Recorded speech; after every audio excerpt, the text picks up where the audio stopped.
餐廳評分機構米芝蓮喺公佈2025年星級名單之前咧，係率先公佈加州15間新發現嘅餐廳。咁除咗南加州洛杉磯有多間餐廳上榜之外啦，三藩市同埋奧倫亦都係有表現突出嘅餐廳㗎。三藩市嘅 Four Kings 以創新嘅手法嚟到演繹粵菜，咁招牌菜式包括煲仔飯同埋魚香茄子。Pilot 就融合咗美國南方風味同精緻嘅烹調，推出釀有醃肉飯嘅炸雞翼，同埋全新全式香蕉忌廉批。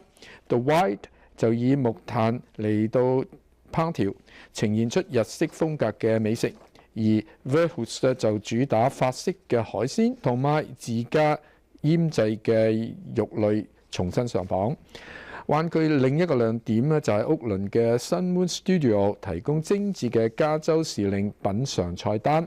咁呢啲餐廳有望咧喺今年獲得米芝蓮星級或者係 Bib Gourmand 必比登推介嘅榮譽。